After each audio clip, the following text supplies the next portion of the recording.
अस्सलाम वालेकुम जी, मेरा नाम आमिर बिलाल है। नाजरीन, इससे पहले एक वीडियो में मैंने आपसे वादा किया था कि अगरचे इससे पहले हम स्पेसिफाइड टॉपिक के ऊपर बात करते हैं, मुख्तलिफ ममालिक के ऊपर बात करते हैं कि उस मुल्क के साथ क्या टसल चल रही है और मशरक़ वस्ता में जो कुछ भी चल रहा है उसके ऊपर बात करते हैं। लेकिन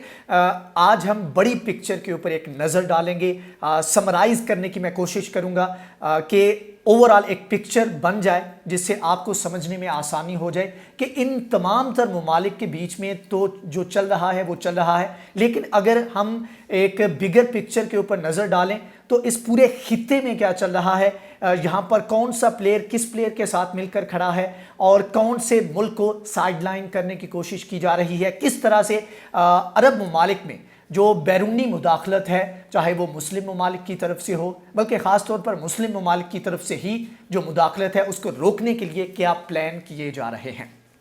तो समझने के लिए कि यहाँ पर खित्ते में चल क्या रहा है, हमें पता होना चाहिए कि इस खित्ते में की प्लेयर कौन से हैं। यहाँ पर इस खित्ते में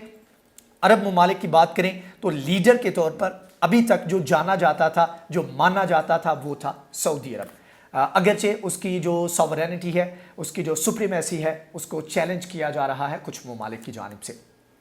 तो OIC का सरबराह है, तकरीबन 57 से 58 ममालिक हैं इसमें मुसलमानों के, और तमाम मुस्लिम ममालिक जो है उनको रिप्रेजेंट करता है OIC और उसको लीड करता है सऊदी अरब। तो ये बहुत बड़ा प्लेयर है और तकरीबन अपनी 100 साल हिस्ट्री में इनकी जानिब से हमेशा से ये एक तरह का इनका माइंड रहा है कि हम मुस्लिम ममालिक जो हैं, मुस्लिम वर्ल्ड जो है उसको हम लीड करें और अपना एक जो इन्फ्लुएंस है उसको इस्तेमाल करें मुख्तलिफ जगहों के ऊपर, मुख्तलिफ ओकेजन्स के ऊपर, और ये सऊदी अरब करता भी आया है। अब सऊदी अरब के बाद बारी आती है, सऊदी अरब के बाद इस खित्ते में अगर कुछ ज़्यादा वैल्यू दी जाती है वो आजकल दी जा रही है सऊदी अरब की जानिब से UAE को, और दीगर ममालिक के मुकाबले में UAE की प्रेजेंस भी काफ़ी हद तक यहाँ पर है। और जैसे ही उसके इजराइल के साथ ताल्लुकात थोड़े से बेहतर हुए तो उसकी इम्पोर्टेंस जो है वो मज़ीद बढ़ती जा रही है। दूसरा, तीसरे नंबर पे बात कर लेते हैं कतर की। अगरचे कतर के ख़िलाफ़ एक एनेक्सिस बनाकर कतर का बाइकआउट किया गया 2017 में, लेकिन मीनवाइल जो डेवलपमेंट्स हो रही हैं, जो अभी पीस प्रोसेस के ऊपर जो बातचीत चल रही है, ताल्लुकात को बेहतर बनाने के ऊपर बातचीत चल रही है, तो इसके ऊपर काफ़ी ज़्यादा अहमियत इख्तियार कर गया है कतर। तो तीसरे नंबर पर आप कतर को रख सकते हैं। साथ में इजिप्ट, अगरचे उनके हालात ख़राब हैं, इराक़ के भी हालात ख़राब हैं, सीरिया के, लीबिया के हालात ख़राब हैं, लेकिन ये वो ममालिक हैं जिनकी अपनी प्रेजेंस है, जो अपनी एक ताकत रखते हैं। इजिप्ट जो है वो भी अपनी जगह पर बहुत बेहतर पोजीशन में है। इन ममालिक की अगर बात करें, साथ में इराक़ की बात करें तो इराक़ की जो जियोग्राफिकली जो उसकी पोजीशन है वो बहुत अहमियत की हामिल है, क्योंकि ये बिल्कुल सेंटर में पड़ता है और ज़मीनी रास्ता अगर ईरान और सऊदी अरब के दरमियान लगता है तो वो इराक़ के थ्रू होकर लगता है। तो इस हवाले से इराक़ की भी अहमियत है। और ये अरब ममालिक हैं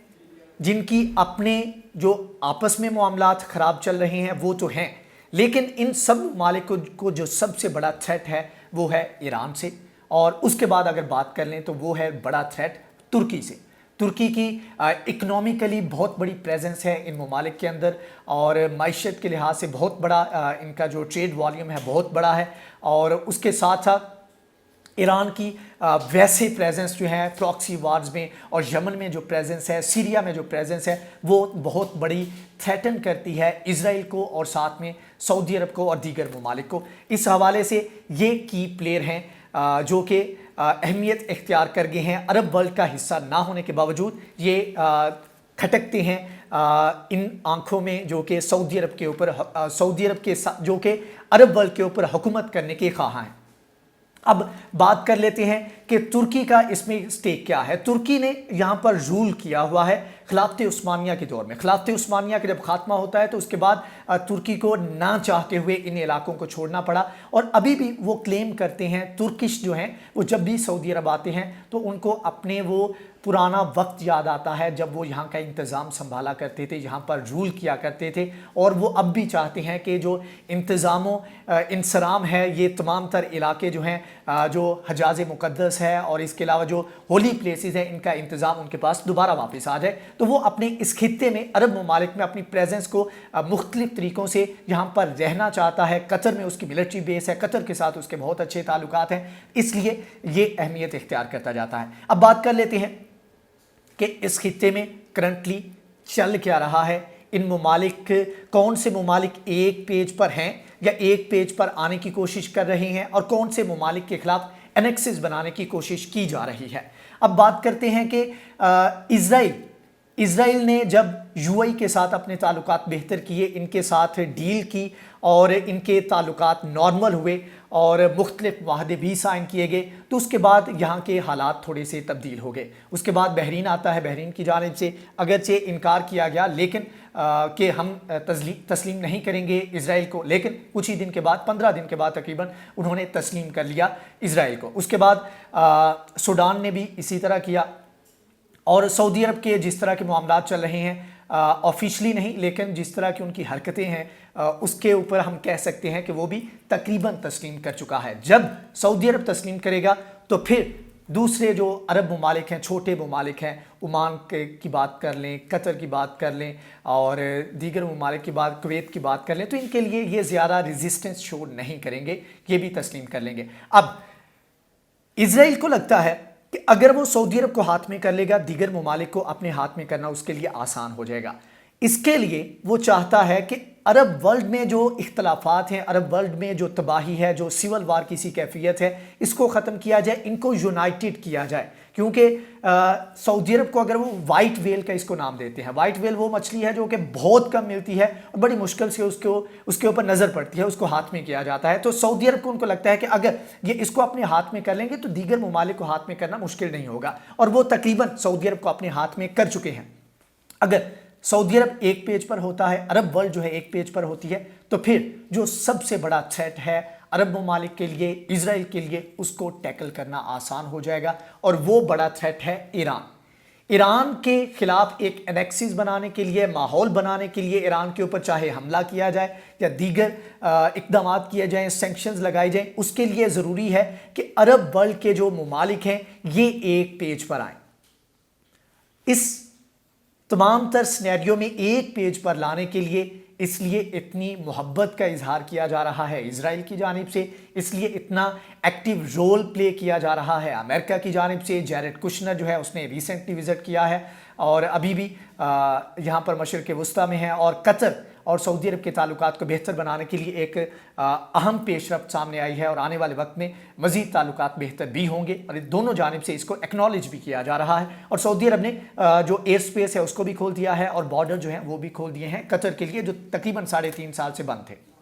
तो ये बड़ी पेशरफ्त है, और इसमें ईरान के खिलाफ अगर ये ममालिक इकट्ठे हो जाते हैं तो ईरान का जो एटॉमिक प्रोग्राम है, जिसकी सबसे ज़्यादा तकलीफ इज़राइल का है, उसके बाद सऊदी अरब का है, तो ईरान को टैकल करना आसान हो जाएगा। और अगर ये ममालिक इकट्ठे होते हैं तो जो तुर्की की प्रेजेंस है, तुर्की का जो एक अमल दखल है, उनका जो इन्फ्लुएंस है, उसको भी रोका जा सकता है। तो चीज़ें निखर कर सामने आ रही हैं, ब्लॉक जो हैं वो वाजे हो रहे हैं कि कौन सा मुल्क कौन सी साइड पे होगा। अगर ये ममालिक अरब वर्ल्ड के ये एक पेज पर आ जाते हैं तो वाजे हो जाएगा कि ये सब लोग ईरान के खिलाफ जाएंगे, और ईरान के तुर्की के साथ जो बढ़ते हुए ताल्लुकात हैं वो भी अहमियत के हामिल हैं। रजब तैयब एर्दोगान की जानिब से टेलीफोन कॉल की गई है और मोहसिन फ़खरीज़ादे के कत्ल के ऊपर अफसोस का इजहार किया गया है, और अपनी हमदर्दियाँ जो हैं वो ईरान के साथ उन्होंने शो की हैं। तो जैसे जैसे ये ममालिक करीब आ रहे हैं, वैसे वैसे मौका मिल रहा है तुर्की और ईरान को कि वो करीब आएँ और इन तमाम ममालिक के ख़िलाफ़ अपना जो है वो एक एनेक्सिस जो है वो बनाएं और इनका मुकाबला करें, और उसके बाद जो आपस के इख्तलाफात हैं उसके ऊपर आएँ। तो ये इस खित्ते में इस वक्त चल रहा है, जहाँ पर इज़राइल बहुत बड़ा रोल प्ले कर रहा है। इज़राइल बहुत बड़ा प्लेयर है, उस तरह खुल के सामने नहीं आता जितना ये आजकल सामने आ रहा है, लेकिन आने वाले वक्त में ये अरबों के लिए तबाही का बायस बनेगा और ईरान को टैकल करने के लिए ईरान को टैकल करेगा और उसके बाद अरबों की बारी है। ये अरबों को लगता है कि शायद वो इससे बच जाएंगे, लेकिन अरबों की तबाही का बायस ही ये चीज़ बनेगी कि ये अपने मुस्लिम ममालिक जो हैं, अपने मुसलमान जो भाई हैं जिनमें पाकिस्तान और दीगर तुर्की और दीगर ममालिक शामिल हैं, इनसे दूर होकर इनकी मुखालफत में ये सऊदी अरब और दीगर ममालिक मिलकर ये इजराइल के साथ जाकर खड़े हुए हैं, अमेरिका के साथ खड़े हुए हैं। लेकिन वक्ती फ़ायदा है, आने वाले वक्त में ये बहुत बड़ा नुकसान होगा और ये उन हदीसों को, उन पेशगोइयों को सच साबित करेंगे जिसमें अल्लाह के नबी ने कहा था वैलुल लिल अरब, अरबों के लिए हलाकत है। ये हलाकत का जो सफ़र है, जो इतने सख्त अल्फाज इस्तेमाल किए गए अल्लाह के नबी सल्लल्लाहु अलैहि वसल्लम की जानिब से, ये उनको सच करने की जानिब जा रहे हैं और आगे आने वाले वक्त में इस दुनिया में भी इनके लिए ज़िल्लत है और आगे जाकर जो मामलात हैं वो अल्लाह बेहतर जानता है। लेकिन पूरे खित्ते में इस वक्त ये सूरत हाल है। आने वाले वक्त में बहुत बड़ी पेशरफ्त आने जा रही है, होने जा रही है, जिसमें ईरान के खिलाफ नेक्सिस बनाया जाएगा और ये एक महीना सवा महीना जिसमें जब तक जो बाइडन नहीं आते, ये इंतहाई अहमियत का हामिल है। इसके ऊपर हमारी भी नज़र है, इसके बारे में इंशाल्लाह हम आपको भी आगाह करते रहेंगे। अगर आपको ये वीडियो पसंद आई है, अगर आपको समझ लगी है कि मशरिक़ वुस्ता में चल क्या रहा है, तो प्लीज़ उसके बारे में अपना फीडबैक दें। इंतहाई अहमियत का हामिल है आपका फीडबैक। शेयर करें, लाइक करें, हमारे चैनल को सब्सक्राइब करें। नेक्स्ट वीडियो में हाजिर होंगे, तब तक के लिए अल्लाह हाफ़िज़।